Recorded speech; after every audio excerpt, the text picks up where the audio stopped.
This is a video on how to enter a standard purchase invoice and how to create a new vendor if you need to. So first of all, we'll go to vendors on the left hand side from the home page, and we're going to make a new vendor. So at this point, you can just leave the vendor number as default if you want to, or you can create your own. But we're just going to change the name. So we'll just call this GH Waste Collections.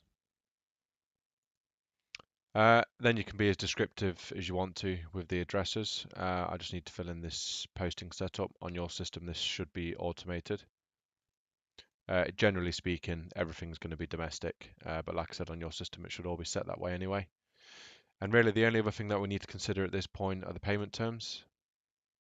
So you simply just give the payment terms that the supplier gives to you. You don't need to use any of these other windows at this point, any of these other cells currently. So essentially, we just need the name and the payment terms. And that is how you make a new vendor. So we see these guys are here, GH Waste Collections. So the easiest way to enter an invoice is from the home screen. You go to Purchases, Purchase Invoice. And then we're just going to create a new purchase invoice. And we'll select the supplier. You can use the search function here if you want to. So GH Waste Collections. And now, previously, when you're working with purchase orders, you almost always use items or external services. In this case, we're actually going to post directly to the general ledger account. So we're now posting straight to the profit and loss, essentially. So you'll be presented with a list of balance sheet items and income statement items. So really, this depends on, you need to speak with your accountant or speak with your bookkeeper to decide how you want to process this information. So for this one, we're just going to select refuse collection. Again, you can just search. So if you just type refuse, it will show you this nominal code. It's quantity of 1. And let's just say it's £65.75, this particular bill.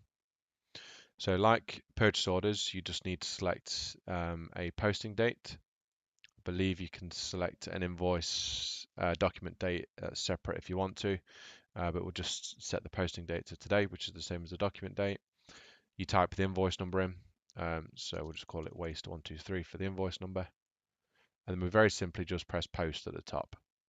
Do you want to post the invoice? Yes. The invoice has been posted. Do you want to open the posted invoice? No, we don't. So you'll see that it's gone from this window. And if we go to vendors now, we can see that we owe the waste collections company this amount.